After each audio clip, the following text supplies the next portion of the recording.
Shalom, shalom guys. Ya sudah beberapa lama ya saya tidak buat video lagi. Soalnya lagi banyak kesibukan dan gak sempet buat video yang seperti ini. Saya mau cerita yang utamanya di sini itu ada satu pengalaman yang menurut saya yang lumayan harus untuk diceritakan. Karena memang sebelum-sebelumnya saya sudah sharing di video-video saya sebelumnya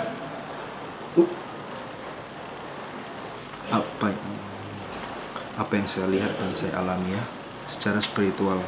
Mungkin bagi teman-teman yang belum atau tidak percaya atau tidak pernah mendengar hal-hal semacam ini, mungkin kalian anggap tabu atau halu atau apa ya. Tapi ini pengalaman pribadi saya. Kalian mau terima silakan, kalian tidak mau terima juga itu silakan. Itu hak kalian ya. Tapi ini pengalaman rohani saya. Jadi tepatnya di hari keberapa itu ya kita di sini? Hari ke 9, pokoknya minggu kedua. Minggu kedua itu ada sebuah kejadian di mana saya didatangi oleh yang saya lihat itu sepertinya penguasa satu daerah ya, spirit ada satu spirit penguasa daerah yang mendatangi saya di malam hari saat saya mau tidur. Bukan jujur saya merasakan sekali pada hari-hari pertama awal itu. Saya mulai pertama kali kami tiba di Manokwari Selatan itu saya tetap sering baca Alkitab kan, terus baca Alkitab aman, tidak terjadi apa-apa. Mungkin ya berjalanlah sesuai biasanya, hidup bekerja berjalan biasa. Tapi ada ketika karena kesibukan mulai padat, terus saya ingat juga kami berjalan-jalan ke pantai di sana. Habis dari pantai itu kita pulang karena kelelahan. Ya hanya sekedar edit sedikit terus langsung istirahat. Nah, pada malamnya itu mungkin kalau untuk orang Manado bahasa ini lebih dikenal dengan gurumi kali ya begitu ya. Atau penjaga satu daerah itu mendatangi kita. Nah, di situ yang saya rasakan, setiap kali mau cerita hal yang seperti ini saya selalu merinding. Ini pengalaman saya, mungkin sekedar berbagi ya.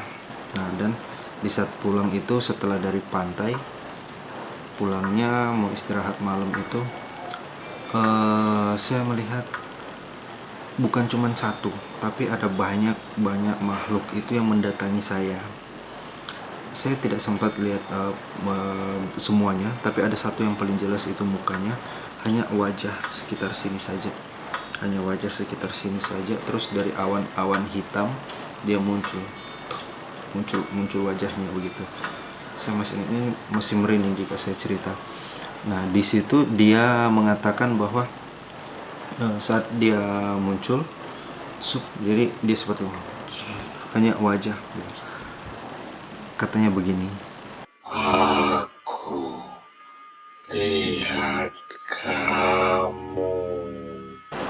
"Aku lihat kamu." Dia katakan itu kepada saya. Terus saya katakan, terus? Maksudnya dalam hati saya, kalau kamu lihat saya, emangnya kenapa? Itu kan. Jadi di situ tidak ada satu ketakutan saat dia mendatangi saya. Kemudian setelah itu saya seperti merasa dibawa ke satu daerah di mana saya merasakan pada saat saya tidur itu, saya merasakan tiupan angin, saya mendengar suara ombak, dan saya merasa itu ada di pantai. Nah, seketika itu juga saya langsung sadar bahwa perasaan saya tadi tidur, kenapa sudah ada di sini? Itu sangat jelas sekali, dan saya berusaha untuk menyadarkan diri. Akhirnya saya langsung balik, maksudnya saya langsung terbangun padahal terus saya masih sempat mikir, ini kan di kamar, terus tadi saya kemana gitu kan. Nah, itu Oh ya teman-teman, saya teringat juga sebelum ini saya juga pernah tidur itu, terus di kamar itu saya merasa seperti kayak di sedang berada di kerumunan anak-anak yang banyak. Terus dari dalam kamar hotel itu saya melihat kan ada, di sini nggak ada ya, nggak ada ventilasi udara kayak di atas begini kan. Di kamar sebelumnya tuh ada, saya lihat ada beberapa kepala itu yang sedang nongol, maksudnya yang sedang melihat ke dalam kamar. Kalau nggak salah ada 3 kepala itu saya lihat. Terus saya lihat, wah ngapain lagi mereka ini datang. Nah kemudian kejadian-kejadian itu berlanjut lagi. Nah di situ saya lihat, kok bisa ya saya merasakan hal ini lagi. Padahal kan saya sudah sempat minta Tuhan, saya tidak mau melihat hal-hal yang setan-setan lagi. Saya minta saya mau melihat hal-hal surgawi. Nah ternyata di situ ada satu celah yang saya sadar. Saya buka celah itu, dimana saya tidak lagi baca Alkitab karena kesibukan saya melewatkan baca Alkitab setiap hari. Itu dia. Jadi saya rasa, di saat saya tidak baca Alkitab itu spiritual saya itu merasa lemah, dan ada celah terbuka dan mereka masuk. Akhirnya saya bisa melihat mereka lagi. Bahkan saat saya tidur itu teman-teman, saya putar kanan, lihat yang sana, saya putar kiri, lihat yang sana, saya lihat ke atas, ada lagi yang di atas itu, putar terus kemudian saya tempel wajah saya ke dinding kan, tempat tidur itu kayak begini kan, di sudut ada dinding. Terus pas saya buka mata itu, ada wajah yang muncul di depan mata saya begini. Tuh, kita saling lihat. Apain sih? Sudah, saya balik lagi, putar sebelah. Wah, itu berat sekali, malam terberat itu. Karena saya nggak bisa tidur. Di saat saya tutup mata, saya lihat mereka. Di saat saya buka mata, nongol lagi mereka itu. Atau aduh Tuhan, ada apa sih ini? Semua muncul, ada bayangan hitam, terus ada yang lewat, itu terbang muncul. Nah kemudian saya katakan, ini nggak beres ini, entah kamarnya nggak beres atau sayanya yang tidak beres. Jadi saat itu malam itu kebetulan teman sekamar saya itu, saya berdua sama bapak yang dari daerah lain.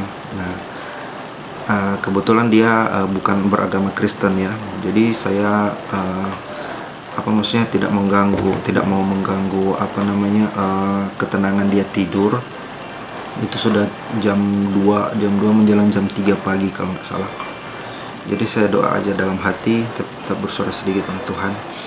Saya minta ampun atas dosa-dosa saya. Tuhan, bersihkan kamar ini. Saya usir semua yang sudah masuk di kamar ini, di dalam nama Tuhan Yesus. Roh-roh yang mengganggu, roh-roh yang bukan dari Tuhan, saya usir keluar. Tuhan, bersihkan diri saya, bersihkan tubuh saya. Saya minta ampun atas dosa-dosa yang saya buat. Saya berterima kasih, mengucap syukur malam hari itu. Mengucap syukur, serahkan semuanya ke dalam tangan Tuhan. Terjadi sesuai kehendak Tuhan. Saya istirahat. Di saat setelah saya selesai doa itu, saya sudah lupa lagi. Dan saya langsung terbangun besok paginya dengan keadaan sangat-sangat bersukacita. Puji Tuhan sekali. Wah, ternyata di situ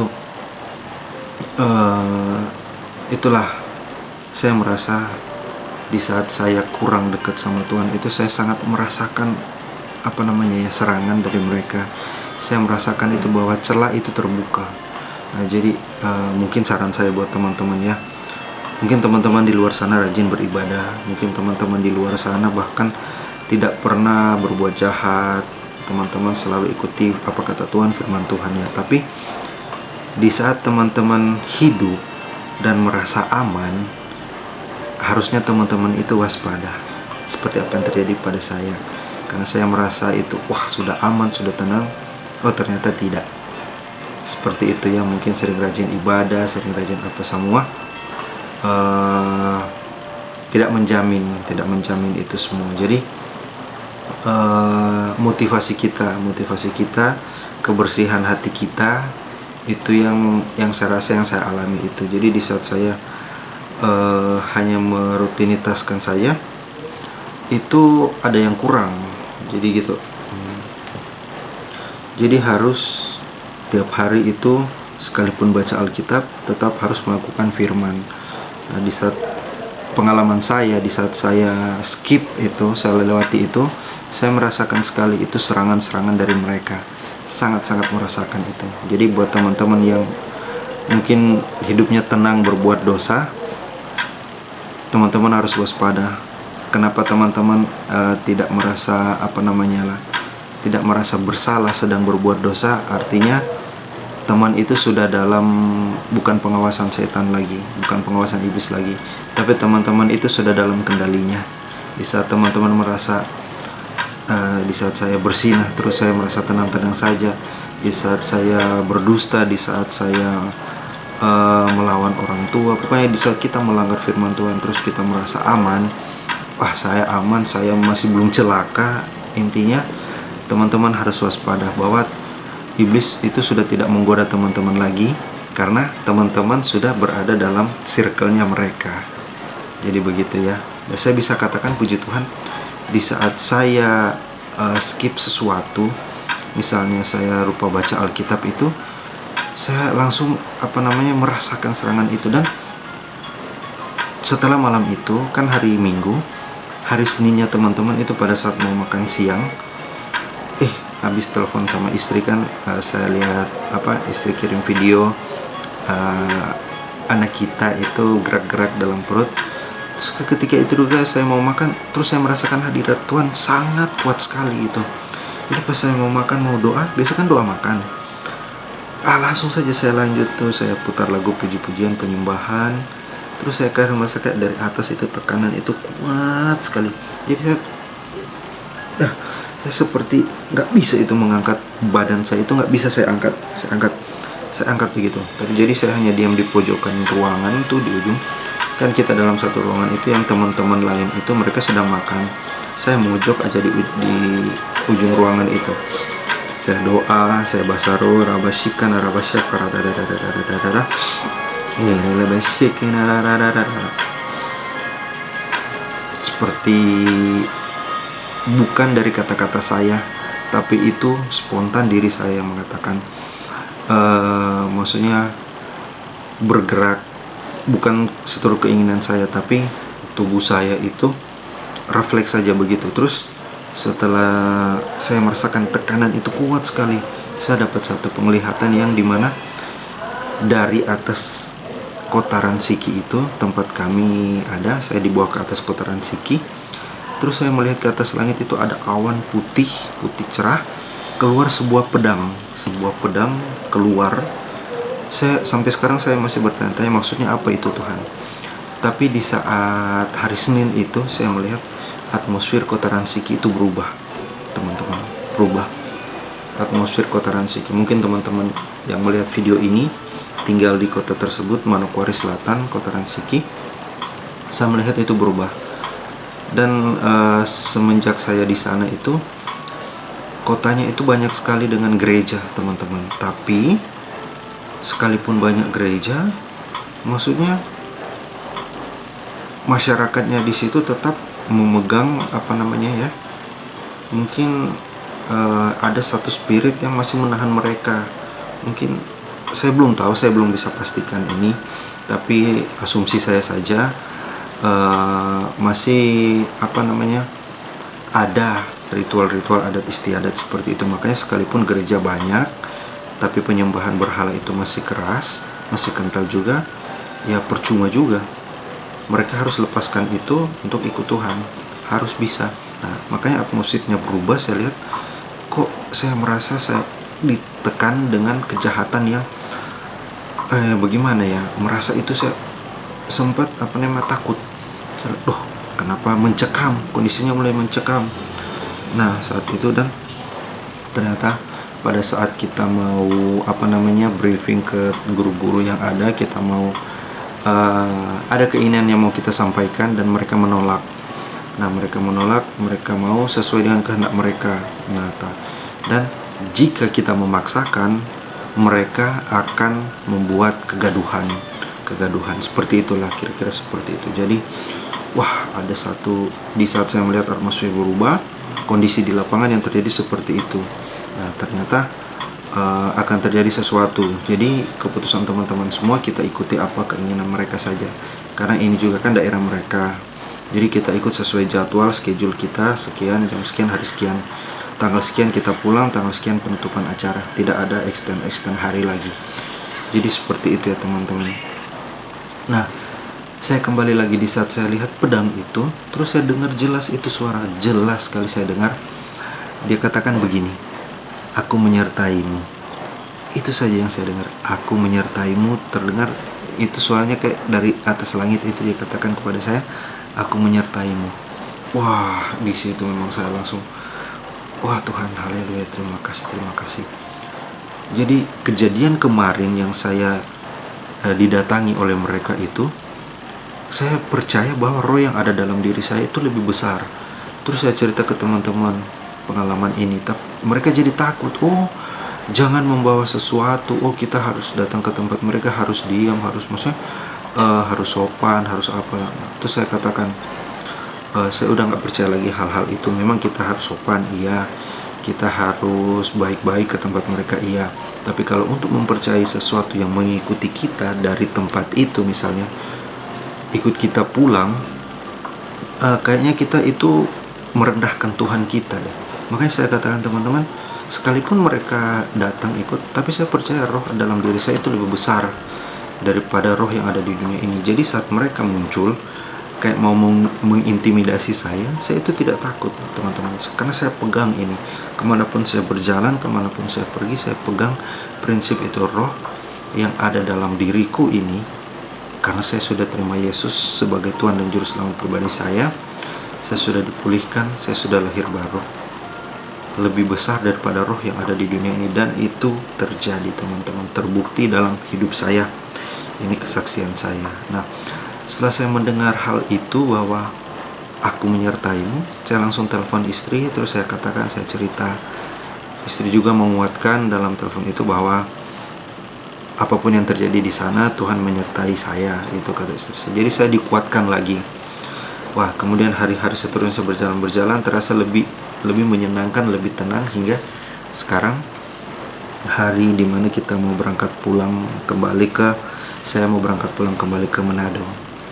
Jadi di perjalanan apa semua aman-aman, semoga sebentar lagi pulang pesawat, semua dalam kondisi perlindungan Tuhan. Saya percaya hal itu. Ya, dan itulah teman-teman, mungkin agak beribet, ribet ya, mungkin kurang susah dipahami, tapi ya begitulah saya secara spontan saya ngomong saja apa yang saya alami, apa yang saya rasakan selama saya berada tugas di Manokwari Selatan, tepatnya di kota Ransiki.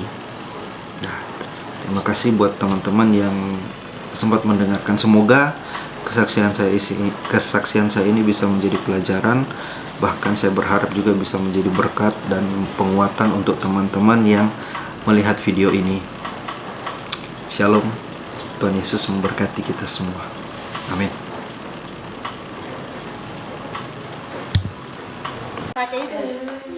Wah. Oh iya. Makasih banyak ya Bu. Makasih banyak.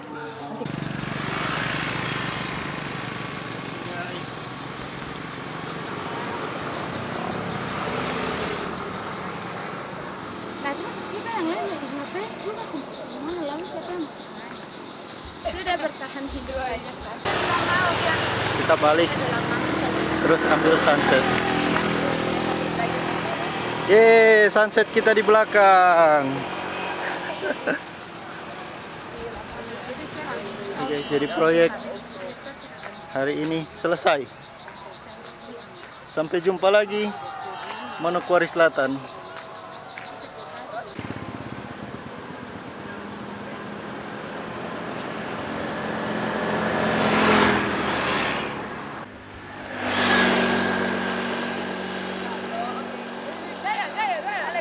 Selamat sore. Sore guys. Oke guys. Selamat sore Mama. Ternyata orangnya juga Masih semangat. Semangat Pak. Semangat.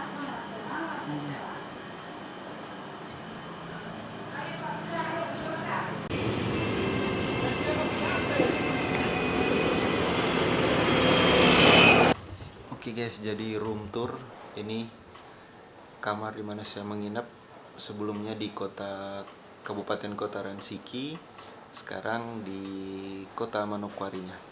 Dan bandara itu dekat dari hotel ini. Jadi para koordinator memilih hotel ini. Dan di sini ada teman sekamar saya, bapak juga dari daerah lain sudah berangkat duluan karena penerbangannya pagi.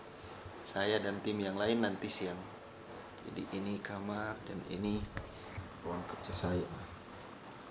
Dimanapun saya. Jadi itulah room tour kerjaan dan ruang kamar. Iya. Satu sa pesta ini.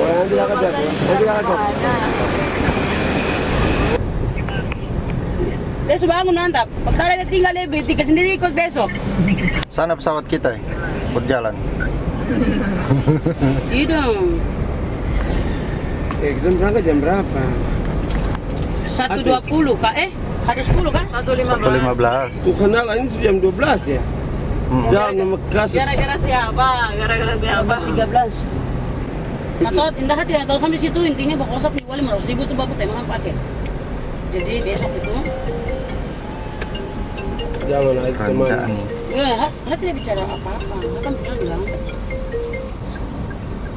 Katian, katian ke tiket satu. Nggak, beda. Aduh ya. Beda file. Cuma semua nama sendiri ini.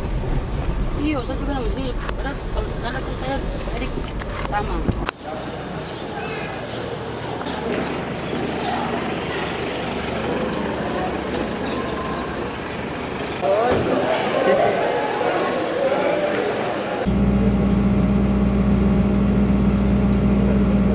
Terima kasih. Dear passengers, in preparation to take off, please fasten your seat belt and make sure your seat bag is upright, the table is stowed, and your window shade is up. Thank you.